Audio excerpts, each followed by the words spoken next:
नमस्कार. आजचा आपला सुसंवादाचा 6वा दिवस आहे. आज 17 ऑगस्ट. छत्रपती शिवराय आग्र्यावरून ज्या दिवशी सुटले, औरंगजेबाच्या कैदेतून बाहेर पडले, तो आजचा दिवस असा आपण समजतो. तर आज आपण चर्चा करणार आहोत ते 27 जुलै रोजी आपण जो जाती व्यवस्थेच्या अनुषंगाने आपण जी चर्चा केली होती त्याच्यातली गोत्र या विषयावरती थोडीशी चर्चा आपली शिल्लक राहिली होती. तो विषय आज आपण घेणार आहोत. तर त्यासाठी आपण इतिहासाचार्य राजवाडे यांचा भारतीय विवाह संस्थेचा इतिहास हा जो ग्रंथ आहे तो आपण समजून घेतोय आणि त्या इतिहासाच्या अनुषंगाने आपल्याला त्याच्या पुढचा भाग जो आहे तो समजून घ्यायचा आहे. तर इतिहासाचार्य राजवाडेंचं हे जे पुस्तक आहे भारतीय विवाह संस्थेचा इतिहास, तर या पुस्तकामधला जो दुसरा चॅप्टर आहे स्त्रियांचे वंश प्रवर्तकत्व व प्रजापती संस्था, या भागामध्ये त्यांनी चर्चा करताना अतिप्राचीन काळामध्ये म्हणजे ज्यावेळेला टोळी युग होतं आणि त्याच्या अगोदरचा भाग, तिथून त्यांनी चर्चा सुरू करून 2-3 पानामध्ये ऋग्वेदाचा यमयमी संवाद आणि इतर चर्चा घेतलेल्या आहेत. सगळ्या डिटेलमध्ये मी जात नाही, पण त्याच्यामध्ये त्यांनी जो सांगितलं आपल्याला महत्त्वाचा जो भाग आहे तर तो असा आहे की महाभारत व ऋग्वेदात सरमिसळ समागमाचे दाखले आढळतात व त्यावरून बिंदोक असे विधान करता येते की अतिप्राचीन आर्य समाजात एकेकाळी स्त्री पुरुष समागम अत्यंत अनियंत्रित असे. मग त्याच्यासाठी त्यांनी चर्चा करताना सांगितलेलं आहे की महाभारत आणि हरिवंश हे जे ग्रंथ आहे, मग महाभारतातलं आदिपर्व जे आहे त्याच्यातला 64वा अध्याय आहे आणि त्या अध्यायातला जो भाग आहे किंवा हरिवंशातला पहिला, दुसरा, तिसरा अध्याय, याच्यामध्ये देव, दानव, गंधर्व, अप्सरा, मानव, यक्ष, राक्षस यांच्या उत्पत्ती संबंधीची जी काही वर्णनं किंवा चर्चा त्याच्यामध्ये झालेली आहे, तर त्या सगळ्या गोष्टींचा ऊहापोह करत ते पुढे असे येतात की जिथं त्या एखाद्या मुलाचा वडील आपल्याला कोण आहे सांगता येत नाही, पण तिथं ज्या महिला आहेत त्या सगळ्या महिलांना सामूहिक मातृत्व तिथं दिलं जायचं. म्हणजे असं म्हटलेलं आहे त्यांनी, त्यांचंच वाक्य मी तुम्हाला सांगतो की जेवढ्या म्हणून स्त्रिया एखाद्या जमावत किंवा कळपात किंवा युद्धात असतात तेवढ्या सर्व स्त्रिया कळपात जन्मलेल्या सर्व बालकांच्या माता समजण्याची रूढी असे. मग कार्तिकेयानं जसं आपण 6 किंवा 7 आयांचा मुलगा म्हणून वर्णिलेला आहे, म्हणजे प्रत्येक आईनं त्या मुलाला एक एक अवयव दिला, अशा पद्धतीची त्यावेळेला त्यांची समज होती.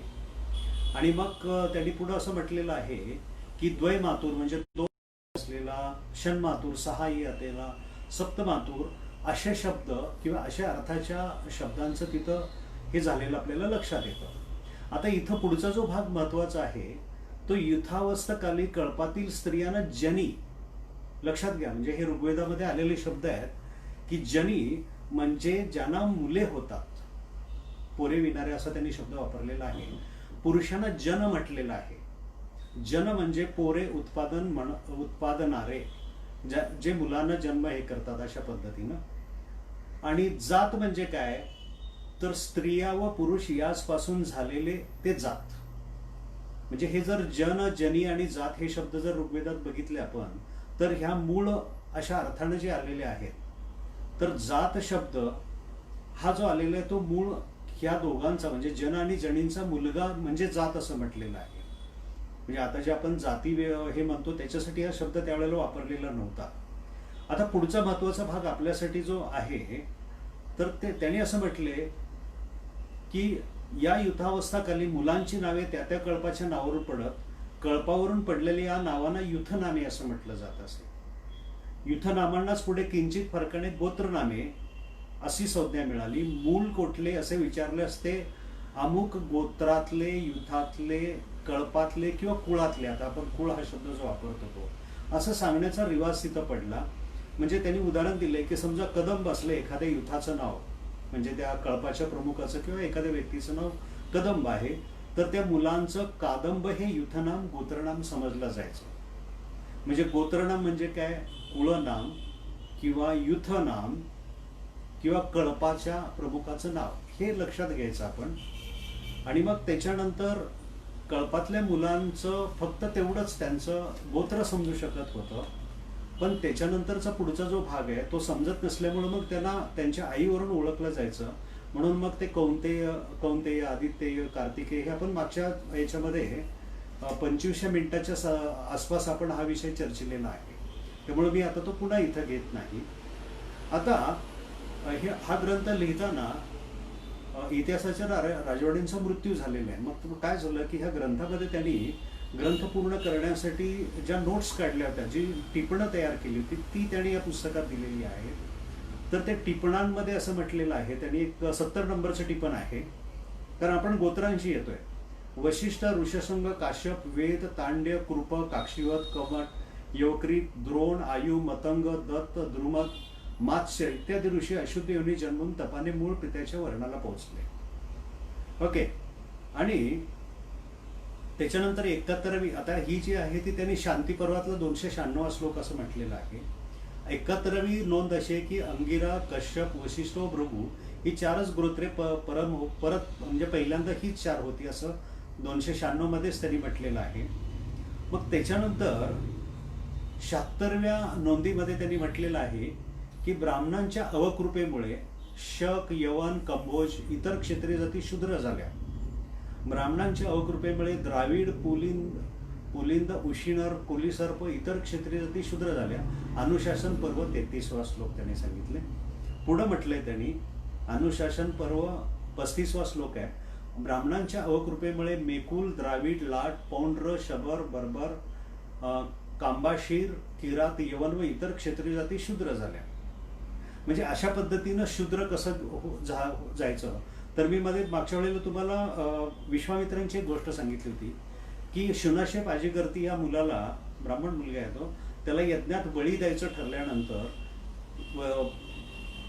विश्वामित्र ऋषी त्याला वाचवतात आणि वाचवल्यानंतर त्याला ते घरी घेऊन येतात आणि आपल्या 100 मुलांना सांगतात की याला तुमचा भाऊ म्हणून तुम्ही स्वीकार करा.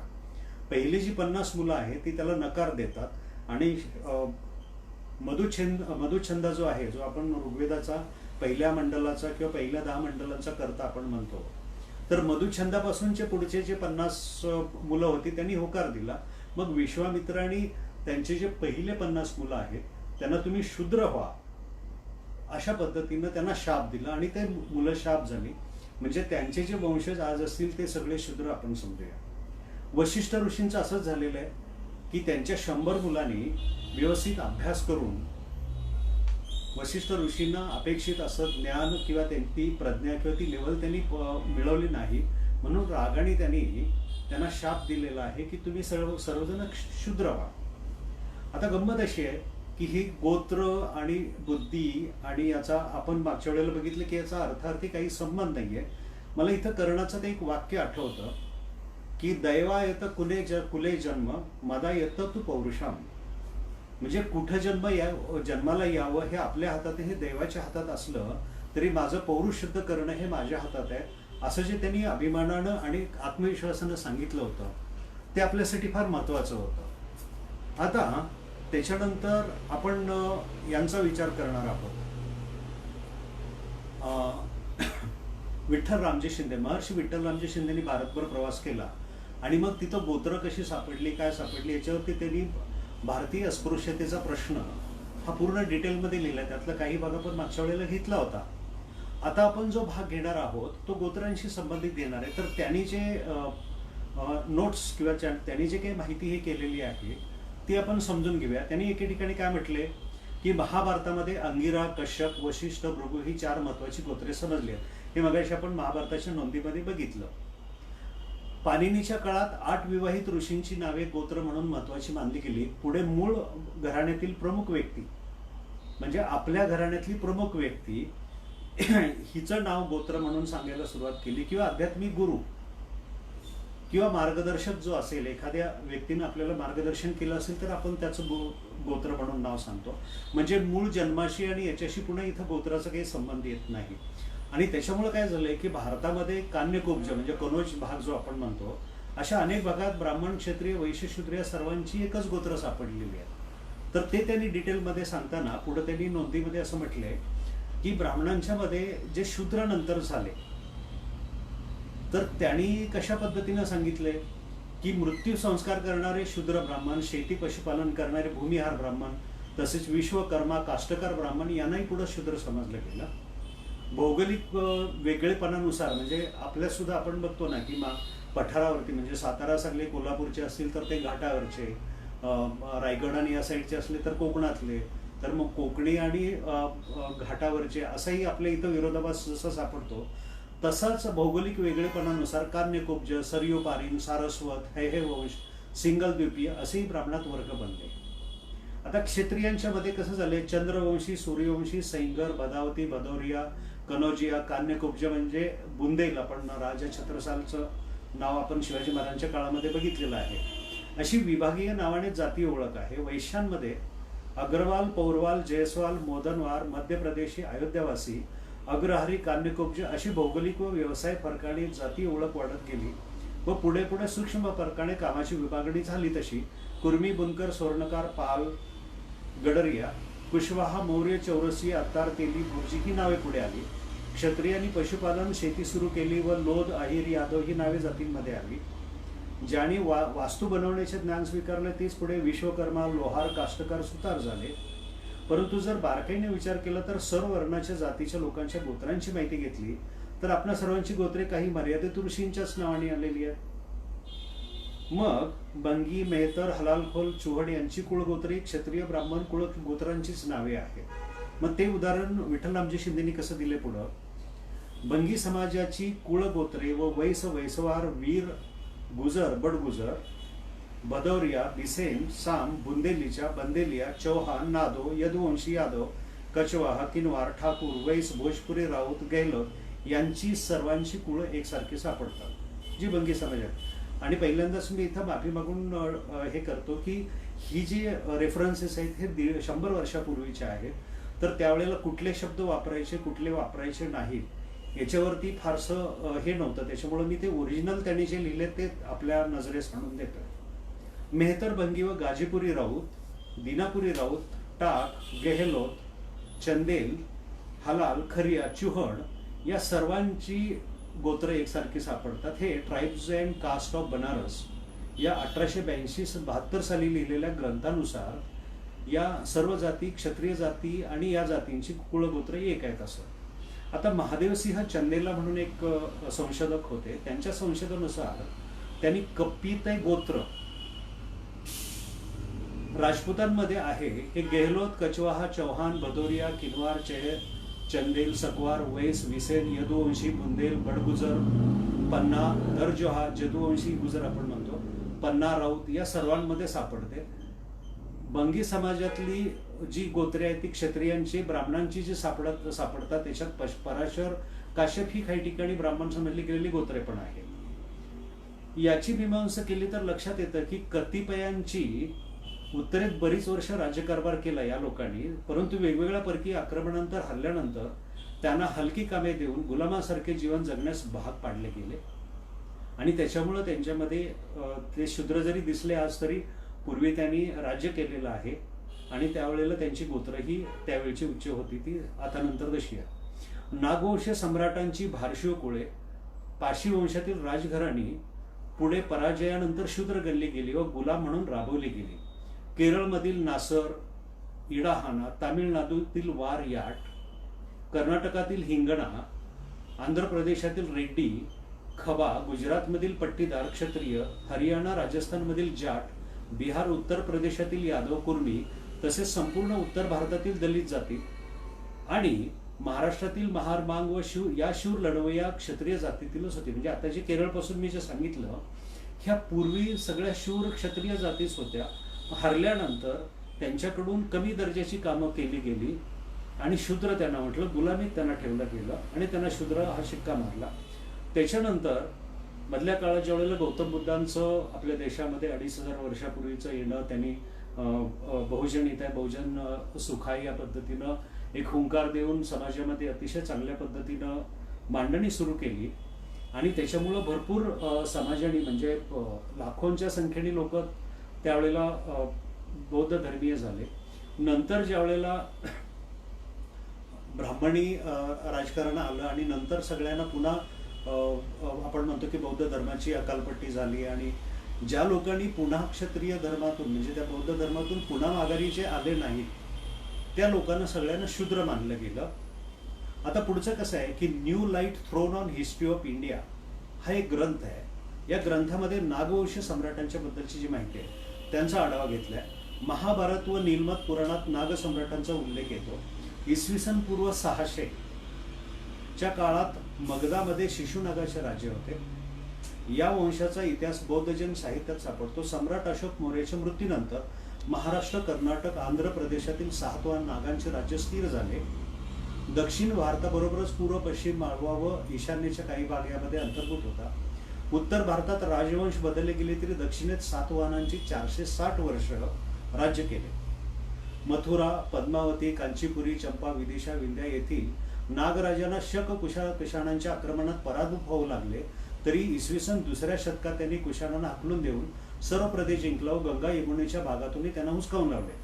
वासुकी तक्षकाप्रमाणेच कर्कोट हा नागराजा बलाढ्य होता व याच्याच वंशजांनी 6व्या शतकात काश्मीरचे राजेपद मिळवून 250 वर्ष टिकवले. गुर्जर देश व कनौर येथील प्रतिहार राजा नागवंशीयांनी जेथे जेथे गेले तेथे तेथे आपली नावे त्या प्रदेशांनी लोकांना दिली. त्यामुळेच आपण आज गुजरनवाला, गुजर खान, गुजर, गुजराती नावे पाहतो. यातील काही हरलेल्या नागवंशांचे वंशज शूद्र समजले गेलेले आहे. आता विठ्ठलरामजी शिंदेचा ग्रंथ मोठा आहे. आपल्याला फक्त रेफरन्स घ्यायचा होता की गोत्र म्हणजे काय, तर युथनाम, कळपाचं नाव, आज कुळनाव किंवा आज आपण ते आडनाव म्हणून वापरतो. मग आडनावामध्ये आपण बऱ्याच वेळेला बघतो की समजा माझं आडनाव निकम आहे, मी सातारा जिल्ह्यातील आहे, पण कुठं औरंगाबाद जिल्ह्यामध्ये किंवा नाशिक जिल्ह्यामध्ये कुणी निकम असेल तर आमच्या 10-20 पिढ्यांमध्ये त्यांचा जवळचा काही संबंध असायचं काही कारण पण येत नाही. म्हणून आता जे आपल्याला हे लग्नामध्ये याच्यामध्ये जे आपण रक्तगट आणि हे सगळं चेक करतो हे आधुनिक पद्धतीनं ते करणं जास्त महत्वाचं. हे गोत्रांच्या याच्यामध्ये अडकायला नको. उत्तर भारतामध्ये जे जाट संघटना आहेत ती नेमकी ह्या गोत्रांमध्ये अडकून त्यांच्याकडून ऑनर किलिंग फार होत असतं आणि अतिशय ज्याला आपण म्हणतो की रासवट पद्धतीनं किंवा अघोरी पद्धतीनं ते मुलींना त्रास द्यायचा प्रयत्न आपण ते सगळं बघितलेलं आहे. आणि मला काय सांगायचं याच्यामधून की ही कुळं, गोत्र आणि हे सगळं कशी निर्माण झाली हे जर आपण समजलं तर जसं राजर्षी शाहूनी सॅमुराई क्षत्रियांबद्दल सांगितलं जपानच्या की त्यांनी स्वतःचं उच्च कुलीनत्व अमान्य करून जे निम्न कुलातले ते समजले. तिथं 2 भाग होते, एक उच्च कुलीन एक निम्न स्तरीय. आपल्यामध्ये जसं ब्राह्मण, क्षत्रिय, वैश्य, शूद्र 4 भाग होते तसे नव्हते, त्यांच्याकडे 2च होते आपण म्हणूया. पण ह्या 2 भागामध्ये सुद्धा त्यांनी एकमेकाला पुन्हा जवळ घेतलं, स्वतःचं श्रेष्ठत्व नाहीसं केलं. असंच मी म्हणेन की जे स्वतःला शिवाजी महाराजांचं विचारांचे वारस समजतात, राजर्षी शाहूंचे वारस समजतात, बाबासाहेब आंबेडकरांचे, महात्मा फुलेंचे हे वारस समजतात, तर त्यांनीही आपल्या नावापुढं बऱ्याच वेळेला आपण बघतो की ते पाटील लावलेलं असतं, देशमुख लावलेलं असतं, सरकार लावलेलं असतं, राजे लावलेलं असतं. तर ह्या गोष्टींनी आपण काय करतो की आपलं उच्च कुलीनत्व दाखवायचा प्रयत्न करून दुसऱ्यांचं कुलीनत्व कमी आहे की काय अशी शंका त्याच्या मनात निर्माण करून आपण एक ज्याला आपण म्हणतो की एक वेगळेपण निर्माण करायचा प्रयत्न करतो. तर हे आपण कमी केलं तर समाजामध्ये सुसंवाद आणि एक समानत्व अतिशय चांगल्या पद्धतीने येईल. आता हा झाला भाग आपल्या गोत्रांच्या संदर्भात. आता मागच्या वेळेला कसं झालं होतं की मला एक प्रश्न विचारला गेला होता, म्हणजे व्हॉट्सअपवरती जे प्रश्न आले त्याच्यामध्ये मला पुरुषसुक्ताबद्दल मी थोडंसं अवॉइड केलं होतं बोलायचं. आणि नंतर ज्या वेळेला फारच आग्रह झाला तर त्यावेळेला मग म्हटलं की पुरुषसुक्तावरती बोलूया. तर ऋग्वेदातलं जे 10वं मंडल आहे त्याच्यातलं 90वं सूक्त जे आहे ते पुरुषसुक्त आहे आणि त्याच्यातली 12वी ऋचा जी आहे त्याच्यामध्ये ब्राह्मण, क्षत्रिय, वैश्य, शूद्र यांची उत्पत्ती कशी झाली याच्याबद्दलचं वर्णन त्या याच्यामध्ये केलेलं आहे. पण मी मागं जसं सांगितलं की बऱ्याच वेळेला इंग्रज लोकांनी आपल्याला जे आपल्यामध्ये दुही माजवण्याचा प्रयत्न केला आणि त्या दुही माजवण्याच्या प्रकरणामध्ये आपल्यामध्ये जी एक वितुष्टाची भावना कशी जास्त निर्माण करता येईल त्याच्याबद्दल मला आपल्याला बोलायचं आहे की ज्या पद्धतीनं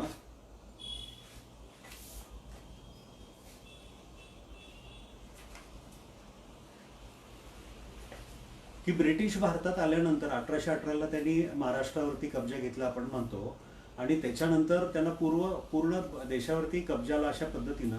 पण त्यांच्या अगोदरपासूनच म्हणजे फ्रान्सिस इलिस हा 1818 साली, विल्यम जोन्स 1840च्या अगोदर, कार्डवेल 1849, मॅक्स मुलर 1950, ही अशा पद्धतीनं त्यांनी जे समाजामध्ये वितुष्ट निर्माण करायला सुरुवात केलं होतं. तर त्याच्यात म्हणजे आर्य हे श्रेष्ठ वंशाचे आहेत आणि तशाच श्रेष्ठ वंशाचे भारतातले म्हणजे युरोपियन आणि आर्य हे बंधू आहेत, अशा भावनेतून इथला आर्य समाज किंवा उच्च वर्णातल्या लोकांना हाताशी घेऊन आपल्याला राज्य करता येईल का, जे त्यांनी याच्यामध्ये केलं. श्रीलंकेमध्ये ब्रिटिश लोकांनी काय केलं की तिथं अल्पसंख्याक असलेला तामिळ जो समाज होता त्यांना हाताशी घेतलं आणि त्यांच्या माध्यमातून त्यांच्यावरती 150 वर्ष राज्य केलं. इंग्रज ज्यावेळेला तिथून गेले त्यावेळेला सिंहली लोकांनी मग तमिळ लोकांच्यावरती सूड घ्यायला सुरुवात केली आणि ते आपण गेली 70-80 वर्ष तिथं जे युद्ध चालू आहे आणि त्याच्यातून जे निर्माण झालेली LTT, प्रभाकरण हे सगळं बघितलेलं आहे आपण. तर तो इंग्रजांचा जो भाग होता, तर त्याच्यामध्येच मॅक्स मुलरनी ज्यावेळेला नंतर त्याचं बायोग्राफी ऑफ वर्ड्स म्हणून एक ग्रंथ लिहिला, तर त्याच्यामध्ये त्यांनी हळूच बोटचेपी भूमिका घेतली. अगोदरची जी ॲग्रेसिव्ह भूमिका होती ती त्यांनी सोडून दिली. तो म्हणतोय की निर्मळ रक्तावरून आर्यवंश पाहू म्हटलं तसं आर्यवंश मुळे अस्तित्वातच नाही. शास्त्र शब्द भाषेच्या दृष्टीने पाहिले तर आर्य शब्द कोणत्याही वंशाला लागू करता येत नाही. आर्य या शब्दाने फक्त भाषेचाच बोध होतो, ग्रंथाचा नाही. आपण कधी कधी आर्यवंशी अर्थाने बोलतो तेव्हा त्याचा अभिप्रेत अर्थ असा होतो की आपण आर्य भाषा या अर्थाने बोलत आहोत. जेव्हा आर्यांच्या बद्दल बोलतो तेव्हा माझ्या बोलण्याचा रोग आर्यांचे रक्त, त्यांची हाडे, केस, कवटी या गोष्टीकडे नसतो, तर फक्त बोलणाऱ्यांच्या भाषेकडे असतो. हे मॅक्स मुलरचं बोलणं आहे त्या काळातलं. त्याच्यानंतर ही जी 12वी रुची आहे त्याच्यातला जो शूद्र हा शब्द जो आलेला आहे तो अख्ख्या ऋग्वेदामध्ये फक्त एकदाच आणि तिथंच आलेलं आहे आणि ते उत्तरकालीन त्याच्यामध्ये म्हणजे ज्याला आपण म्हणतो ना नंतर भर टाकत जाणं जे म्हणतो, तर त्याच्यात कारण 6व्या रुचीमध्ये हिवाळा, उन्हाळा, पावसाळा वगैरे हे जे 3 ऋतू आहेत ते पहिल्यांदाच तिथं वर्णित झालेले आहेत.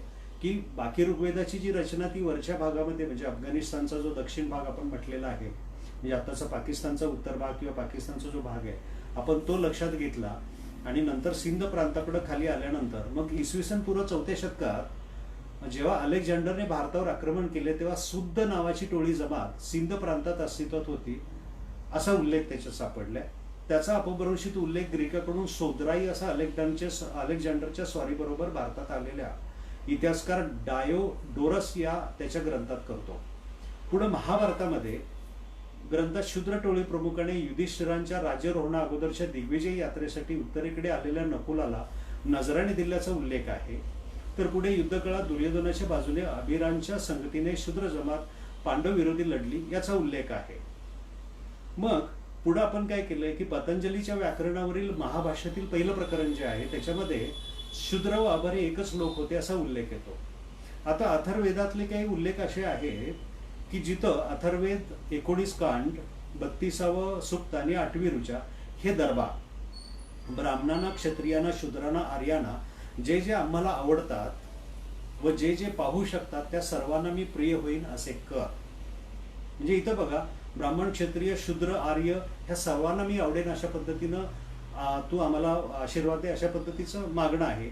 दुसरं आहे 19 कांड 62व सूक्त पहिली ऋचा, मी देवामध्ये आवडता होईन असे कर, राजांमध्ये आवडता होईन असे कर, जो पाहतो मग तो शूद्र असो वा आर्य असो त्या प्रत्येकाला मी आवडेन असे कर.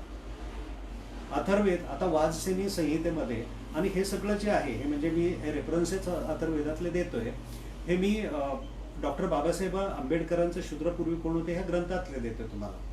हे अग्नी आम्हाला ब्राह्मणामध्ये तेज दे, आम्हाला राजामध्ये तेज दे, आम्हाला वैश्यांमध्ये तेज दे, आम्हाला शूद्रांमध्ये तेज दे, मला तेजात तेज मिळवून दे. परत अथर्ववेद वाजसेनी संहिता 20 कांड 17व्या सूक्तामध्ये आम्ही गावात, वनात, लोकसभेत जाणून बुजून शूद्रांविषयी किंवा आर्य विरुद्ध कोणतेही पाप केले असेल, आमच्यापैकी एकाने यज्ञ करणारे यजमान व त्याची पत्नी यापैकी अतिथीच्या पाहुणचारात काही नेऊन पाडले असेल तर त्या पापांचा तू विध्वंस कर असं त्यांनी मागणं केले. परत 28वा कांड आणि 28 असं म्हटलंय त्यांनी, लोक, ब्राह्मण, राजन्य, शूद्र, आर्य आणि माझं स्वतःचं शत्रू यांना उद्देशून मी मंगलमय शब्द बोलत आहे.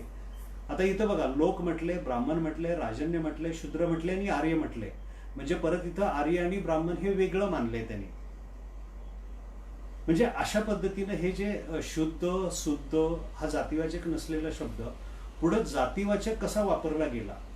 म्हणजे ज्याला आपण म्हणतो की बाबासाहेबांनी ज्या वेळेला शूद्रपूर्वी कोण होता हा ग्रंथ लिहायला सुरुवात केली, पहिल्या प्रकरणाची सुरुवातच त्यांनी पुरुषसूक्तातून केलेली आहे. तर ती का केली, तर मध्ये एक 10 वर्षापूर्वी आपण सत्यमेव जयते हा जो हे केला होता, आमिर खाननी एक सिरीज सुरू केली होती, आपण सगळ्यांनी ती बघितलेली असेल. तर त्याच्यातलं जातीयवादी जात धर्म जात यावरती ज्या वेळेला आमिर खाननी हे केलं होतं, काय म्हणतो आपण, एक एपिसोड काढला होता. त्या एपिसोडमध्ये त्यांनी वाराणसीच्या तुलसी मानस मंदिराचे पुजारी दीक्षित एक आहेत, त्यांचं नाव आहे महामंत्री बटू प्रसाद शर्मा, ते काशी विद्वत सभेचे महामंत्री पण आहेत. तर त्यांचं व्हिडिओ शूटिंग केलेलं आहे, त्यांची मुलाखत घेतलेली आहे. त्या मुलाखतीत ते काय म्हणतायत, म्हणजे आपण ज्या वेळेला म्हणतो की ऋग्वेदामध्ये जी एक निरागसता आहे त्याच्यामध्ये नेमकं हे पुरुष सूक्त आल्यामुळं आणि त्याच्यातली 12वी रुची आल्यामुळं, म्हणजे जिथं ब्राह्मण क्षत्रिय, तर याचा अर्थ इथं या बटुकेश्वर शास्त्रींनी कसा काढलाय तो आपण बघूया. ते म्हणतात, मी कट्टर हिंदू ब्राह्मण असल्यामुळे शास्त्र ग्रंथांना मानतो, छुआछूत मानतो, ईश्वराच्या मुखातून ब्राह्मण, बाहूतून क्षत्रिय, पोटातून वैश्य व पायातून शूद्र जन्माला आले असं समजतो. म्हणजे त्यांनी तो अर्थ शब्दशः तशा पद्धतीनं घेतलेला आहे. आम्हाला विमान चालवण्याचा अधिकार नाही, चालवले तर काय, तसेच शूद्रांना वैदिक अधिकार नाही.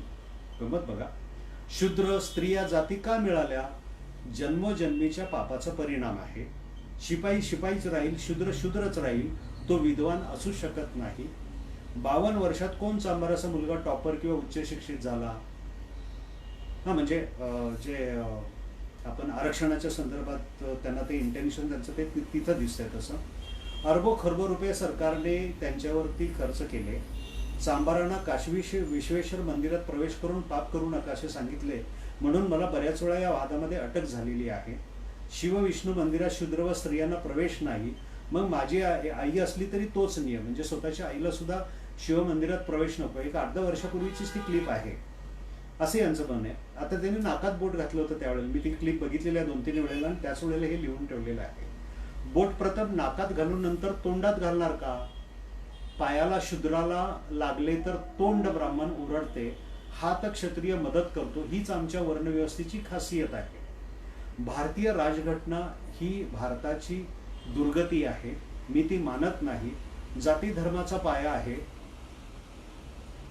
प्युअरली सायंटिफिक, म्हणजे जाती धर्म जे चालू आहे, जाती व्यवस्था जी आहे त्याला ती प्युअरली सायंटिफिक म्हणतात. वर्णव्यवस्था वेद उपनिषदांपासून आहे. इंटेलिजन्सच्या मागे प्राणी जातो, मानव शास्त्रामागे जातो. म्हणजे आपण मानवात तर आपण शास्त्रांना मान्य केलं पाहिजे, इंटेलिजन्सला मान्य केलं नाही पाहिजे असं त्यांचं मत आहे. मी 4 तास ध्यान करतो, तुम्हाला जमणार नाही, मला टीव्हीचे काम जमणार नाही. हजारो वर्षाची परंपरा रक्तात भिनलेली आहे. माशाच्या पिल्लांना पोहायला शिकवण्याची गरज नाही. नाव्याच्या मुलाला जन्मता केस कापण्याची कला येते, लॉजिक नको. पूर्वजांचे शब्दच बरोबर आहेत. छुआछूत परंपरा पाळली नाही तर लाखो लोक मरतात, गोध्रामध्ये किती मेले. अशा प्रकारे विचार करणारे लोक समाजात आजही आहेत. संस्कृत ऋचांचा, श्लोकांचा आजही चुकीचा अर्थ काढून समाजास वेटीत जाताना आपण काय चुकीचे करतो याची गंध वार्ता या लोकांना नसते. आणि म्हणून पुरुष सूक्तातलं जे विराट पुरुषाचं दर्शन आहे ते फक्त त्या 12व्या श्लोकांनी आणि त्याचा गेल्या 3-4 हजार वर्षामध्ये जो वापर झाला, निंदनीय वापर झाला, आणि त्याच्यामुळे शेवटी पुरुष सूक्त मी टाळत होतो बोलायचं की त्यांनी फक्त क्लिष्टताच येते. पण आज आपल्याला ते बोलावं लागलं. आपल्या देशामध्ये जवळजवळ 20 लाख मंदिर आहेत. म्हणजे महत्वाची अशी आणखी छोटी छोटी मंदिरं तर भरपूर आहेत. केरळमध्ये जिथं सबरीमला मंदिर आणि मागच्या वर्षी जे सगळं चालू होतं सुप्रीम कोर्टापासून सगळं हे आहे, तर त्या केरळमध्ये महत्वाची आणि मोठी असणारी 7,000 मंदिरं आहेत. मग ह्या मंदिरामध्ये पूजेला जाणाऱ्या, दर्शनाला जाणाऱ्या रोजच्या लोकांची जर संख्या काढली तर किती कोटी लोक मंदिरात जात असतील याचा आपण विचार केला पाहिजे. आणि त्यावेळेला जर अशा पद्धतीनं जर एखादी व्यक्ती तिथं वागत असेल, वागणार असेल, तर ती समोरच्या माणसाला जो एक इन्फेरियर कॉम्प्लेक्स देते किंवा त्या माणसाचा जो एक अभिमान मोडून टाकते, तर तो होऊ नये ही काळजी आपल्याला घ्यावी लागणार आहे. आणि त्यासाठी भारतीय घटना, सर्वांचे अधिकार आणि खरं तर उपनिषदांपासून वेदांमध्ये एक्झॅक्टली काय ते तर नॉलेज त्यांना बेसिकली माहिती पाहिजे.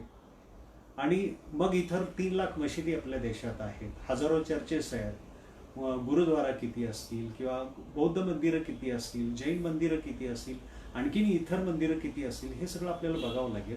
आपल्या मनामध्ये उच्चनिष्ठेची कल्पना एवढी वाईट पद्धतीनं बसलेली आहे की तुम्हाला सांगतो की त्या दुसऱ्या एका डॉक्युमेंटरीमध्ये मी इंडियन अनटच्ड म्हणून होती, त्या डॉक्युमेंटरीमध्ये एक उदाहरण दिलेलं आहे किंवा सत्यमेव जयतेमध्येच ही चर्चा झाली होती की आपले जे KR नारायणन म्हणून जे राष्ट्रपती होते, तर ते राष्ट्रपती हे केरळमधले नारळ काढण्याचं काम करतात म्हणून ज्या जातीला किंवा ज्या समाजाला अस्पृश्य समजलं गेलं त्या परावा जातीतले होते. ते ज्यावेळेला राष्ट्रपती झाले, आपण बघितलं की 15 ऑगस्ट हे आपल्या पंतप्रधान लाल किल्ल्यावरती भाषण देतात आणि 26 जानेवारीला राष्ट्रपती हे करतात, संचालनाचं नेतृत्व किंवा त्यांना सलामी दिली जाते. तर त्या 26 जानेवारीला झेंडावंदनाचा कार्यक्रम राष्ट्रपतींच्या हस्ते होणार. मग त्यांच्या गावातले किंवा त्या भागातले उच्चवर्णीय, एक्झॅक्टली त्यांनी कोण ते म्हटले, त्यांनी फक्त उच्चवर्णीय हा शब्द त्या डॉक्युमेंटरीमध्ये म्हटलंय की ते असं ते हेटाळणीनं म्हणताय की त्यांनी झेंड्याच्या काठीवर चढून झेंडा फडकवू नये म्हणजे झाले. म्हणजे आज आपल्या देशाचा राष्ट्रपती हा आपला मानबिंदू असतो. त्या मानबिंदूबद्दल किती अज्ञानमूलक अशा पद्धतीने ही लोक बोलतात. 18 साली म्हणजे 2 वर्षापूर्वीच जो आपला हे झाला गुढीपाडवा, त्या दिवशी आताच्या राष्ट्रपतींचा याचं ओरिसातलं जे पुरीचं मंदिर आहे तिथंही अपमान झालं असं म्हटलं जातं. मी फार त्याच्यावरती आता बोलणार नाहीये कारण ते कोर्टामध्ये मॅटर आहे. तर अशा पद्धतीनं पुरुषसुक्ताचा परिणाम आपल्या देशावरती आणि समाजावरती अतिशय वाईट पद्धतीनं असल्यामुळं मला त्याच्यावरती बोलणं फार त्रासदायक होत होतं. आणि याच्यासाठी मी तुम्हाला एक यांची आपले रवींद्रनाथ टागोर जे आहे, तर टागोरांनी एक कविता म्हटली होती, एक त्यांचं जे गीतांजली आहे, नोबेल प्राइज विनर ज्याच्यावरती त्यांना मिळालं, त्याच्यातली मला वाटतं 125वी ती कविता आहे. हे माझ्या अभागी देशात, त्यांचं हिंदीतलं माझ्याकडे इंदू जैन म्हणून आपल्या ज्या टाइम्स ग्रुपच्या चेअरमन होत्या, तर त्यांनी ते हे केलं होतं. तो ग्रंथ माझ्याकडे होता, तो आता डोंबिवलीला एकाकडे गेलेला आहे. तर त्याचं मराठी भाषांतर मी 98 साली हा ग्रंथ पब्लिश करताना, माझं पहिलं पुस्तक पब्लिश करताना मी मराठी भाषांतर या पुस्तकात टाकलं होतं. ते तुम्हाला थोडक्यात सांगतो की जाती व्यवस्थेच्या अनुषंगाने भारताला हे माझ्या अभागी देशा ही कविता कशी लिहिली, त्याच्यात त्यांना काय म्हणायचं होतं. हे माझ्या अभागी देशा, ज्यांचा तू अपमान केला आहेस त्यांच्याबरोबर तुलाही अपमानित व्हावं लागेल. ज्यांच्या मानवी अधिकारांची तू अवज्ञा केली आहेस, ज्यांना समोर उभे करून बरोबर बसण्याचा मान दिला नाहीस, त्यांच्याबरोबर तुलाही अपमानित व्हावं लागेल. मनुष्याला अस्पृश्य समजून तू त्यांच्यातील ईश्वराचा अपमान केला आहेस. विधात्याच्या रागशापाने दुष्काळाच्या द्वारी बसून तुला सर्वाबरोबर अन्न पाण्याचं सहभागी म्हणूनच बसावे लागेल. त्यांच्याबरोबर तुलाही अपमानित व्हावं लागेल, कारण तू त्याला अस्पृश्य म्हणून दूर लोटलेला आहेस. पुढे त्यांनी म्हटले, आपल्या उंच स्थानावरून तू त्यांना खाली ढकललेस व त्यांच्याबरोबर स्वतःची शक्ती सुद्धा ढकलून बसलास. आता ती पायातील धुळीत तुडवली जाईल. आताच तू खाली उतर, नाहीतर तुझ्या वाचण्याची मुळी शक्यताच नाही. म्हणजे आज जर आपण बघितलं तर ओबीसी, BC आणि आपण SC, NT वगैरे जे काही आपण सगळं हे म्हणतो, तर ती लोकसंख्याच 50 कोटीच्या आसपास जाऊ शकते. म्हणजे एवढा समाज जर आपण दुभंगून ठेवणार आणि मग देश मोठा झाला पाहिजे, राष्ट्रश्रेष्ठ झाला पाहिजे, ह्या बोलण्याला काहीच अर्थ राहत नाही ना. ज्यांना तू खाली ढकलले आहेस ते तुलाच बांधले गेलेले आहेत. पुढचं वाक्य त्यांचं, ज्यांना तू पाठीमागे ढकललेस आता ते तुलाच मागे खेचतायत. अज्ञानाच्या अंधाराच्या पडद्यापाठी ज्यांना तू ढकलले आहेस त्यांनीच तुझ्या मंगलमय मार्गात अडथळे आणले आहेत, अंधार केला आहे. पुढचं, शेकडो शतके तुझ्या खांद्यावर हे अपमानाचे ओझे आहे. त्यावेळी सुद्धा तू नर नारायणाला नमस्कार केला नाहीस. आपल्या डोळ्यांना झोकवून तू बघू शकत नाहीस. आता दीन दुबळ्यांचा परमेश्वर पृथ्वीवर आला आहे.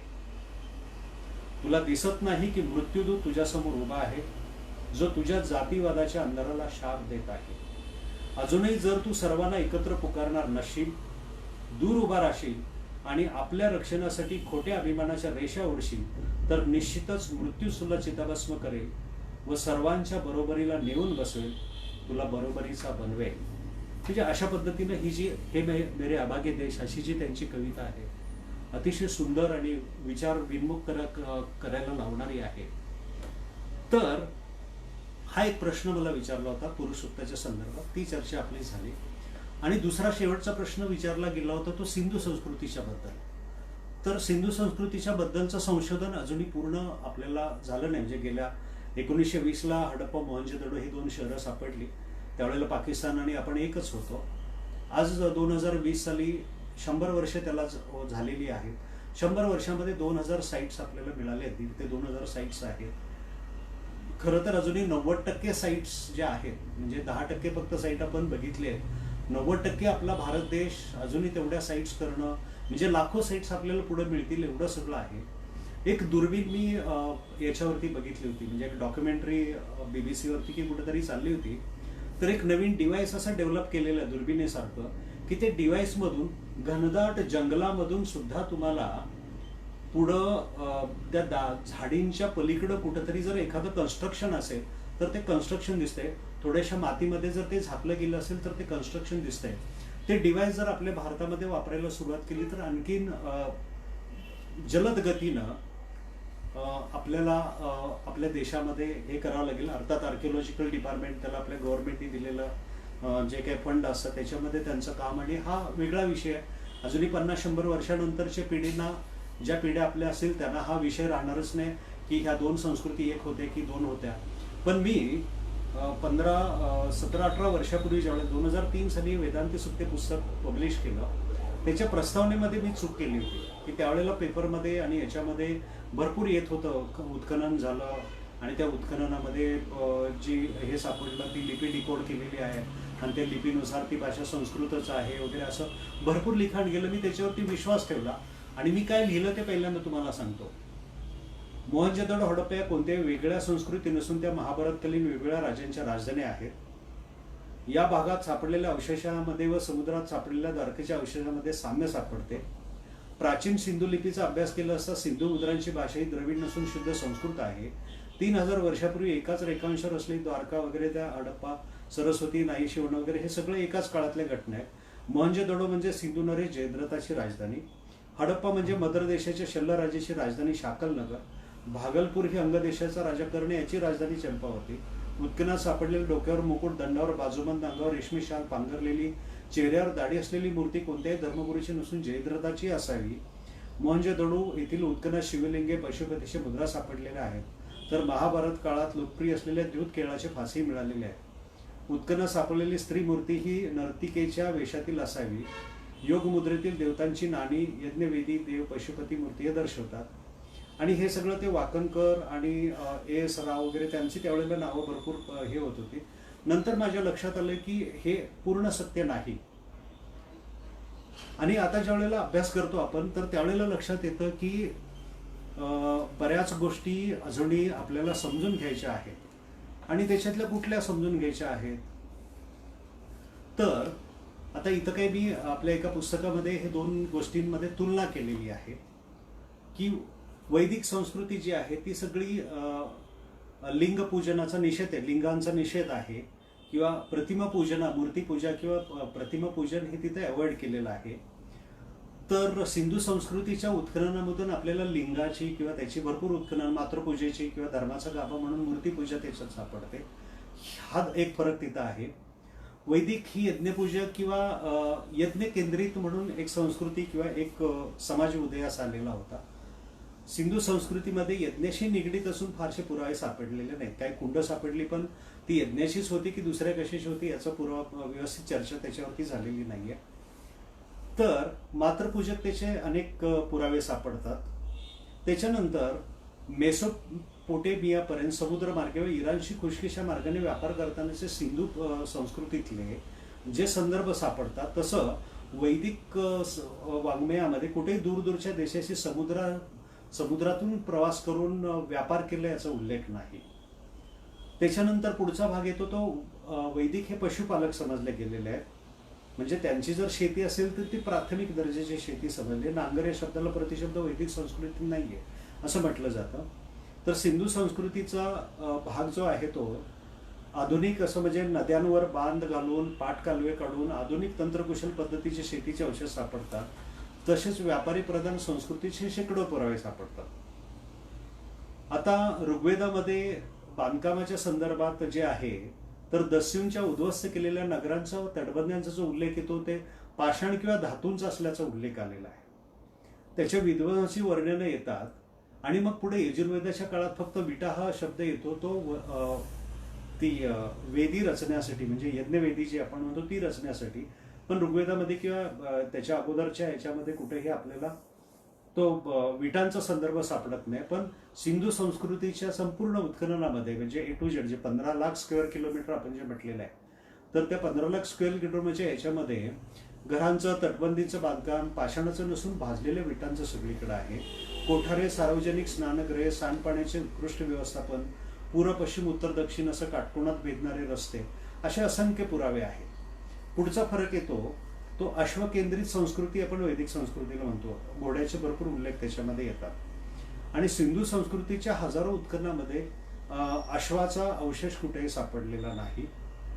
आणि मुद्रा ज्या आहेत त्या मुद्रांवरती अवशेषाचा कुठेही उल्लेख नाहीये. तिथं वृषभाचा ऋषी केंद्रित म्हणजे कृषी केंद्रित संस्कृती असल्यामुळं वृषभाचा बैलाचा नाण्यावरती किंवा याच्यावरती आपल्याला प्रतिमा दिसतात.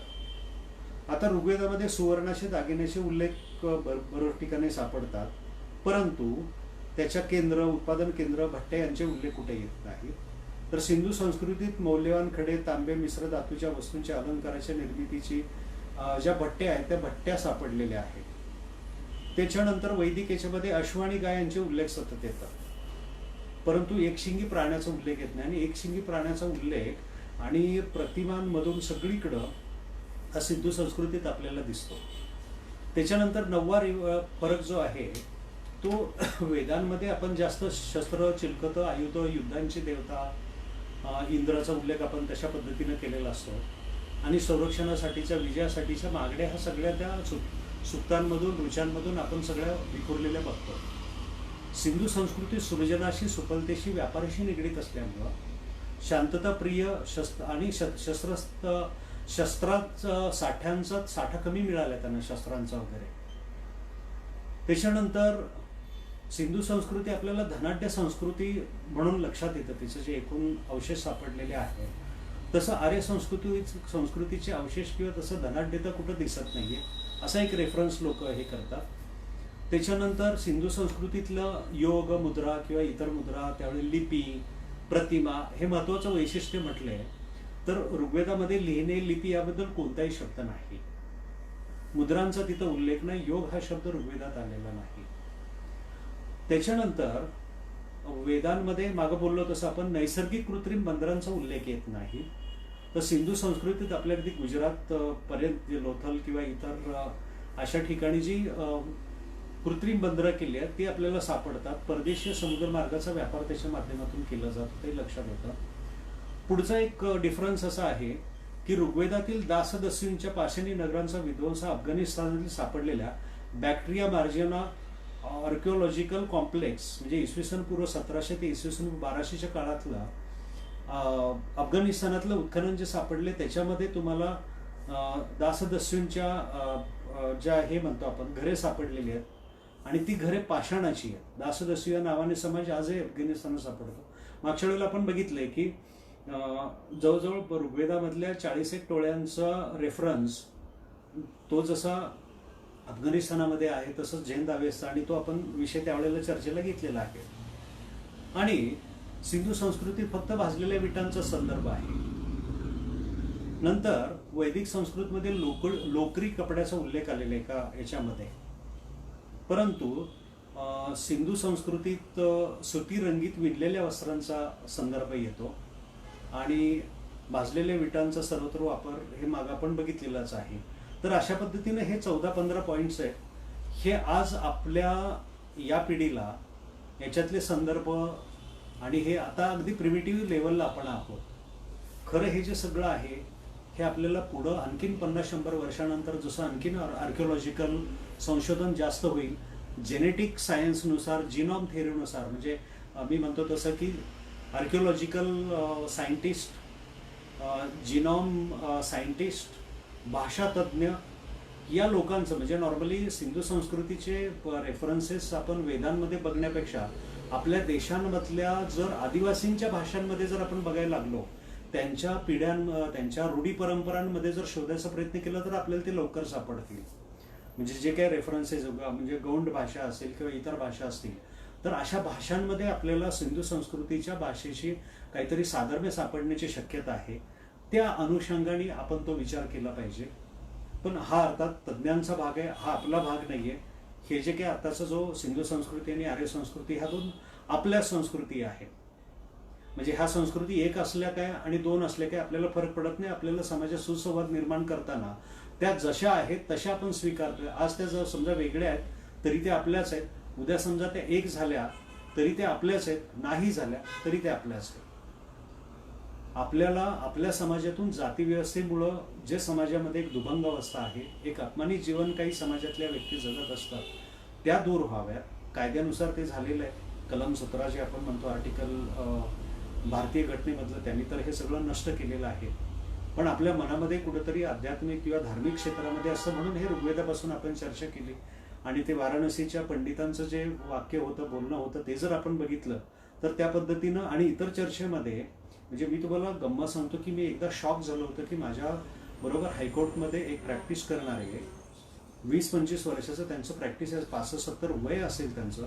5-6 वर्षापूर्वी एकदा सहज गप्पा मारताना ते मला म्हणून गेले की अरे, प्राण्यांमध्ये कुठं आपापसात लग्न होतात, म्हणजे सिंहाचं हत्तींच्या जातीशी लग्न होत नाही, हत्तींचं कोल्ह्याच्या जातीशी लग्न होत नाही, तसं आपल्यामध्ये जातींमध्ये लग्न कशाला पाहिजे.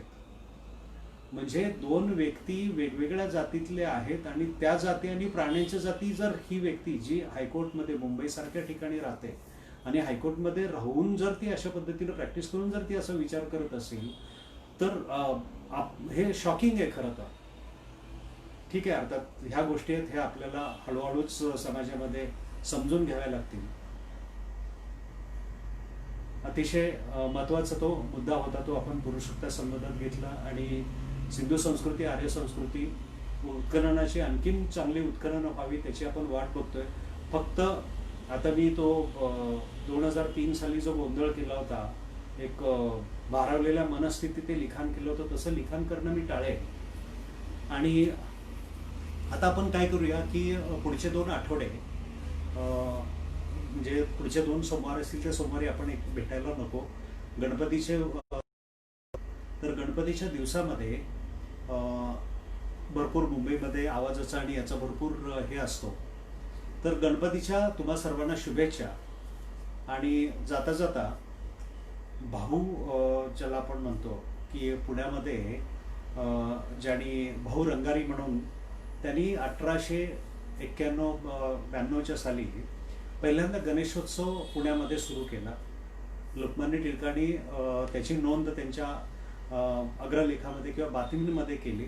आणि नंतर हे समाजाला एकत्र बांधण्याचं जे माध्यम म्हणून हे आपल्याला वापरता येईल लक्षात आल्यानंतर त्यांनी त्याच्या सहभाग आणि गायकवाड वाड्यामध्ये त्यांनी हे सुरू केला, गणेशोत्सव सुरू केला. तर भाऊ रंगारी यांनी त्यावेळेला तरुण मुलांना एकत्र बांधणं आणि त्यांना शस्त्रास्त्रांचं प्रशिक्षण देणं, म्हणजे त्यांना आपल्यावरती जो अत्याचार, आपण जे गुलामगिरी किंवा परराष्ट्र आपल्यावरती राज्य करता येईल ही जी भावना होती, तिच्यातून तरुणांना सबळ बनवून आपल्याला काय करता येईल हा विचार करून त्यांनी गणेशोत्सव सुरू केला होता. टिळकांनी तीच बाजू त्यांनी त्यांच्या अग्रलेखातून मांडायला सुरुवात केली.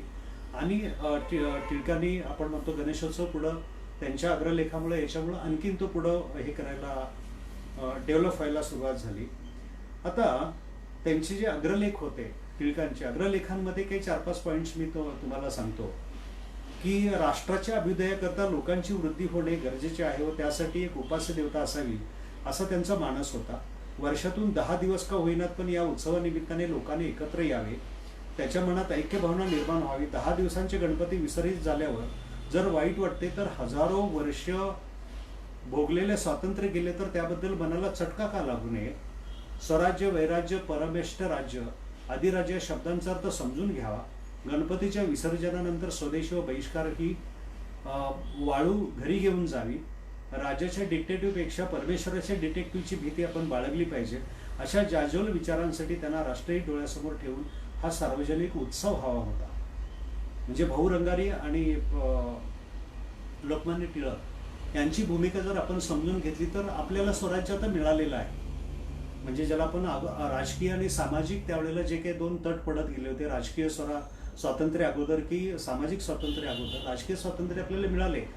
काल परवाच आपण 73-74वा स्वातंत्र्य दिन आपण साजरा केलेला आहे. सामाजिक स्वातंत्र्य मिळालेलं आहे का हा प्रश्न आहे. पुरुष अर्थी आपल्याला ज्या अर्थी बोलावं लागतंय त्या अर्थी ते स्वातंत्र्य अजूनही कुठंतरी अर्धवट आहे हे आपल्या लक्षात आलं पाहिजे. आणि मग आपण लक्षात घेऊया की गणेशोत्सव हा जो सुरू केला होता तो एक तरुणांना एकत्र येण्यासाठी. आता आपल्याला पूर्ण स्वातंत्र्य, आपल्याला कोणाविरुद्ध एकत्र यायचं नाही, आता आपल्यांसाठी एकत्र यायचं आहे. मग हे जे गणेशोत्सवाचं काम संपलंय, जसं आपण एखाद्या मूर्तीची प्रतिष्ठापना गणपतीची करतो, 10 दिवसानंतर त्याचं विसर्जन करतो, तसं हे सार्वजनिक गणेशोत्सवाचं विसर्जन आपण हळूहळू करायला काही हरकत आहे. हा प्रश्न एकदा तुम्ही आपल्या मनाला विचारून बघा. कारण तुम्हाला गंमत सांगतो की आपल्या देशामध्ये जवळजवळ 1 कोटी लोक घरात गणपती बसवत असले असं समजूया. मोठमोठ्या ज्या 50, 25, 30 फूट उंच गणपतीच्या मूर्ती असतात त्या तुम्ही वेगळ्याच पकडा. पण अख्ख्या महाराष्ट्रामधला जर विचार केला तर त्याच्यामध्ये किती लोक गणपती बसवत असतील आणि त्या प्रत्येकाच्या गणपतीची जर एक 3 किलो 5 किलो वजनाचा गणपती जर पकडला तर 3 ते 5 कोटी किलो माती ही त्या रंगामुळं किंवा त्याच्यामध्ये जी केमिकल्स मिसळली जाणार आहे त्याच्यामुळं दूषित होणार आहे. आणि तीच तुमच्या पोटामध्ये जाणार आहे. जे पाणी तुम्ही तळ्यात किंवा नदीमध्ये टाकणार, तुमच्या नदीमध्ये जरी तुम्ही टाकलं तर तिथून खालीच ते दूषित पाणी जाणार आहे. तुम्ही तळ्यात टाकलं तर पुन्हा तेच पाणी तुमची जनावरं किंवा तुम्ही पिणार आहात. आणि हे जे आहे हा सगळा जर आपण हे केला आणि दरवर्षी आपण जर 2 कोटी 5 कोटी माती 5 कोटी किलो माती जर आपण अशा पद्धतीनं वाया घालवणार असेल तर शेतीचं उत्पन्न काय आहे. आणि म्हणून एक गाव एक गणपती किंवा ज्याला आपण म्हणतो की नैसर्गिक गणपतींचं एक हे आहे. तर या गोष्टी जर आपण मनात घेतल्या किंवा आपण म्हणतो की एखादी मूर्ती जशी तिथं तुम्हाला वरती एक मूर्ती दिसत असेल, चांदीची एक माझी गणपतीची मूर्ती आहे, तर आपण घरामध्ये तशी एक धातूची मूर्ती ठेवायची आणि त्या मूर्तीची प्रतिष्ठापना करून त्याच्यानंतर जी सुपारी तिथं ठेवतो तिचं विसर्जन करायचं. असं जर आपल्याला करता आलं तर आपण नैसर्गिकरित्या अतिशय चांगल्या पद्धतीनं समाजामध्ये एक चांगलं हे करू. तर त्या पद्धतीनं हे करू. गणपतीच्या याच्यामध्ये आपण वक्रतुंड महाकाय सूर्यकोटी समप्रभ निर्विघ्नम कुर्मे देव सर्व कार्येषु सर्वदा अशा पद्धतीनाचा जो मंत्र आपण म्हणतो, तसंच हा कोरोना निघून जावा, लवकर तुम्हाला सगळं पूर्वीसारखं आयुष्य जगता यावं ही आपण गणपती चरणी प्रार्थना करूया. आणि गणेशोत्सव तुम्हाला सगळ्यांना व्यवस्थित एन्जॉय करता यावा. घरीच आपल्या घरी साधे पद्धतीनंच फक्त मंत्र तुम्ही हा जो आता मी तुम्हाला म्हटलं तसं तो हे करा. गायत्री मंत्र जो गणपतीचा आहे, गायत्री खरं तर मंत्र नाहीये, गायत्री हा छंद आहे. मी तुम्हाला गंमत सांगतो की आपल्या संस्कृत वाङ्मयामध्ये 24 अक्षरं जर एकत्र आली तर ते अक्षरं एकत्र येणारं जे वाक्य असतं त्याला गायत्री छंदातलं वाक्य म्हणतो आपण.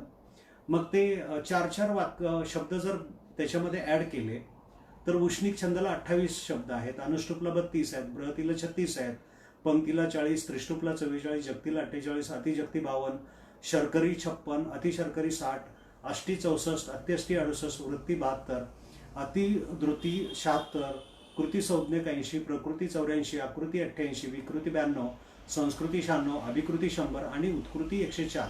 म्हणजे 104 अक्षर असणारा सुद्धा एक छंद आहे.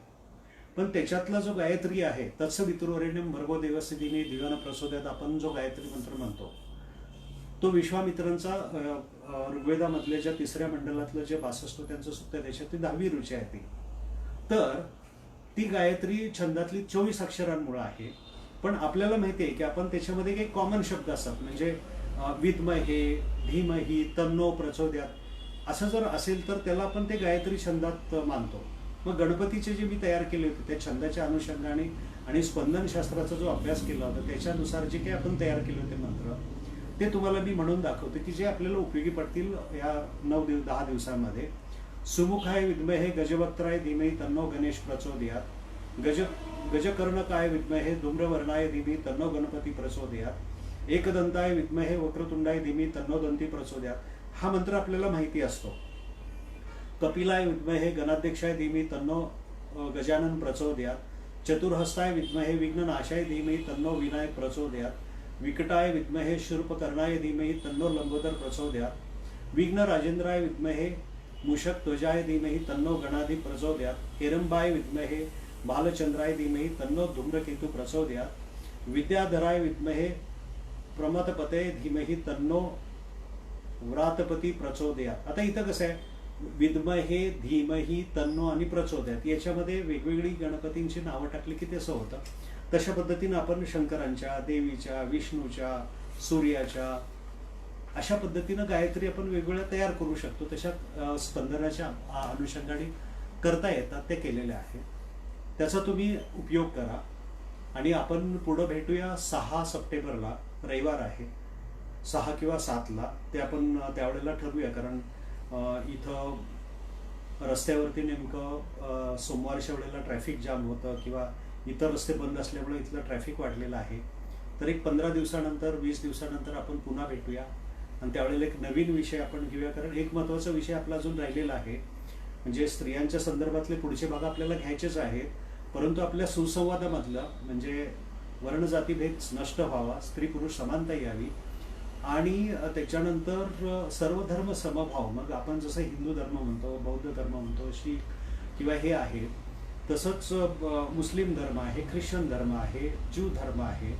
तर याच्यातलं हे जगभरातले जे महत्त्वाचे आपण म्हणतो की ज्यू, मुस्लिम आणि ख्रिश्चन हे 3 इब्राहिमी धर्म म्हटलं जातं. एकच मूळ किंवा एकाच विचारांमधलं. जसं आपण हिंदूतले सगळे जैन, बौद्ध, शैव, वैष्णव वगैरे जे असतील, हे सगळेजण आपल्या भारतातून निर्माण झालेले आहेत. तसं ते जे परदेशातले आहेत आणि त्यांचं आपल्याकडचं येणं, इंटरॅक्शन होणं, आपल्यावरती राज्य करणं आणि एकूण हा जो भाग आहे, हा आंतरराष्ट्रीय जो भाग आहे धर्माचा आणि आंतरराष्ट्रीय राजकारणाचा, तोही आपल्याला चर्चा करून बघायचा. आणि त्याच्यामुळं मग आपल्याला आपली भूमिका काय असावी, एक भारत देश म्हणून, भारतीय संस्कृती म्हणून, एक राष्ट्र म्हणून ह्या सगळ्या धर्मांकडे बघण्याची कोणती दृष्टी असावी, हे सगळं आपण हळूहळू पुढे चर्चेला घेणार आहोत.